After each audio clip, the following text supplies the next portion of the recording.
Yes, people, welcome to the Player Rating Show. Manchester United have drawn against Arsenal 1-1 here at Old Trafford. Let's get straight into it. Andre Onana. Again, Old Trafford just getting a bit frustrated with him taking too long. And I ain't going to lie, his goal kicks were terrible to the point where Arsenal fans were getting on his back and laughing at every goal kick that proceeded to either go out of play or go to an Arsenal player. That was met with a massive hurrah from the Arsenal fans. So if I'm honest, they were taking a piss out of Andre Onana for large parts. But he made a routine save that he should make from Odegaard. However, he palmed it out into another dangerous area, which is something that Andre Onana keeps doing.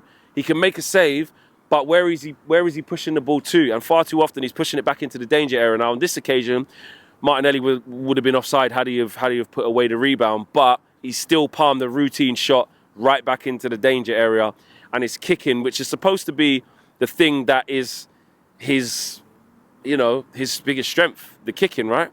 And we're not seeing that. We're not seeing that from him. So I'd give him a 5. I don't think he was great. But again, he didn't make an error that led to a goal. So I will take that. Right wing back Mazraoui. I think he was good today. He was on the end of a Dalot cross, wing back to wing back, which is exactly how you want to see the Ruben Amorim system when it's polished and when it's got the right players in it as we progress. That's the sort of thing you want to see. It was a great ball from Dalot. Mazraoui's made the run up the pitch to be in the right place. He's got a good connection on it. It's just a great save from David Raya to put it past the post.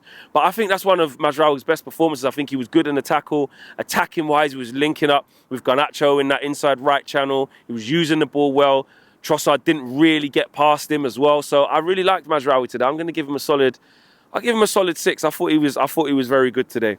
Into the centre half, De Ligt was right centre back. Solid again. Matthijs De Ligt is calming down. He's finding his consistency. He's strong in the tackle. He's winning aerial duels. Some really good switches of play from right centre back right out to left wing back to Dalot in the first half that kind of, it didn't really come to anything, but in terms of his own performance and the passes from him, really good. And he's becoming a little bit of a solid brick wall for us, which is what we need. And ideally, you'd probably want him in the centre of a three, but between him and Maguire, they're both suited to there. So a lot of time when Maguire's fit, De Ligt has found himself at right centre-back where he's got to be a little bit more mobile. He's got to be more willing to defend on the front foot and nip into attackers before they get to turn. And he's doing that. He's been a lot more aggressive week by week. I'm going to give him a 7. I thought he was excellent. And I think that's like the third 7 I've given him in a row. Because even in games where we're not winning, he's still giving a really good account of himself.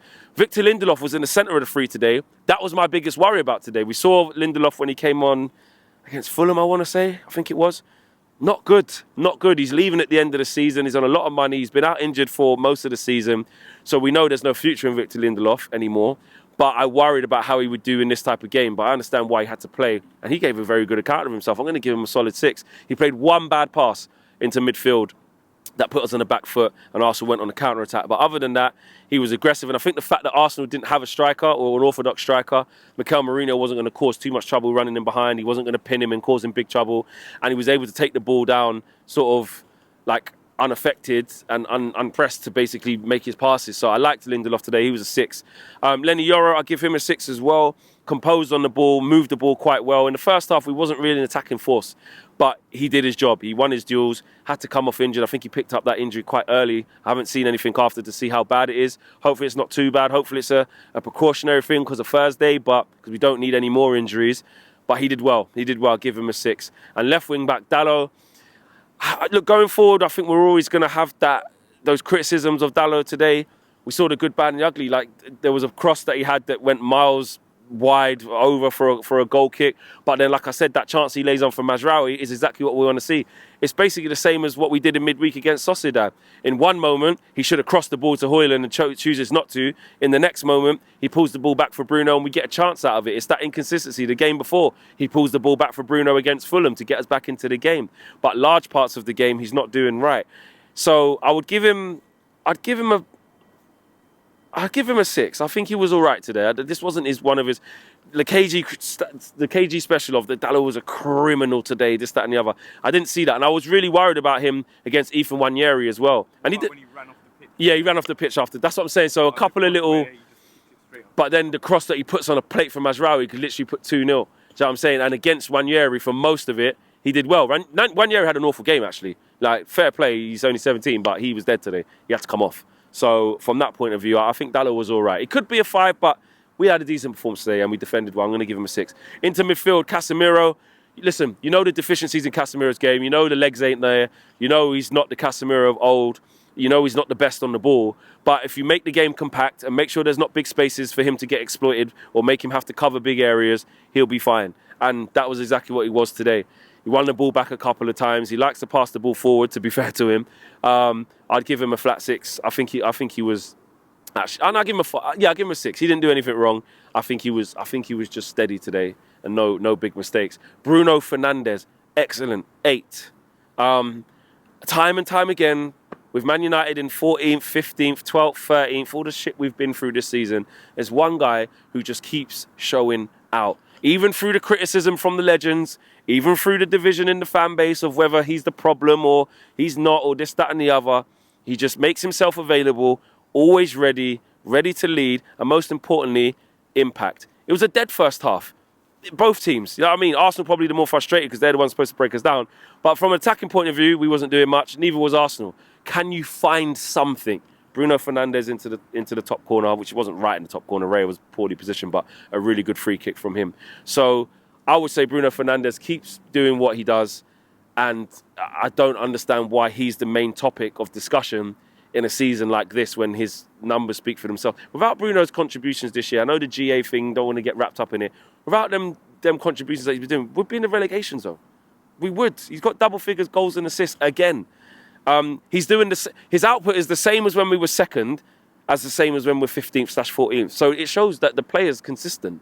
The team is the problem. But I know that'll probably divide opinion there in the comments as well. So it's up to you guys. But for me, he was a solid 8. He was going into tackles. He covered every blade of grass. He used the ball well. Wasn't a hot potato. He wasn't just giving it away. Solid 8 for me today. Actually, my man of the match today, along with, I think, De Ligt as well. He was excellent. The 2 10s. Let's start with Joshua's. I know what Joshua's actually played up front. Actually, Christian Eriksen. I'd give him a 5. He was okay. You know what you're going to get from Christian Eriksen. He's going to be disciplined. He knows how to use the ball. But it was a game where we have to sit in, again, no big spaces, so he didn't get run through because he hasn't got legs as well. But I think he was just okay. Steady Eddie. Garnacho, I think, was much better in the second half. And actually, in a game where we wanted to play in a counter-attack, you need someone like Garnacho who's going to be good in transitions and get change out of the Arsenal back line. He went up against Calafiori a few times, got past him, had some dangerous moments as well. And he kept going and he used the ball quite well. Yeah, there's a couple of moments where he wants the headlines, he wants to go for the shot. But he caused Arsenal to have to think, going back towards their own goal, which he was the only player on the pitch today in our team that was able to make Arsenal think going that way, because the rest of the players will want the ball to feet. We haven't really got those types of players. So I'd give him a good 6. I think he was good. Joshua Zirkzee, he had a great chance, little back heel, unlucky not to score that. For large parts, listen, he's up against Saliba and Gabriel. He's going to be in for a long night. You know he's not going to win it in the air. I wanted him to be a bit stronger. I don't think he was good at holding the ball. The same thing we criticised Rasmus Højlund for. A lot of times Joshua Zirkzee got it nicked off him today by Gabriel or Saliba, both. But he still managed to get a good chance. I give him a 5. It wasn't his best game, like he's been playing in the last few games where he's been very good. Today, less so, but I think he did enough to try and occupy them. Because if we would have played Rasmus instead of him against Gabriel and Saliba, it would have been the same outcome. So I'm not here saying Rasmus should have played. And the substitutions, Aiden Heaven, I'm going to give him do you know what? I'm going to give him a 7. 7 for Heaven, because I just think, considering the context, it was very difficult for him to come in against his old side. Make sure he didn't make any big mistakes. He might have got fortunate, yes, heading it onto his hand. I get that. But other than that, he was competent, took Martinelli out of the way a couple of times. It's a tricky customer, so he was good. I'm trying to think very quickly the other substitutions. Rasmus Højlund, I cannot believe he didn't score that chance. Not good enough again. I give him a 4.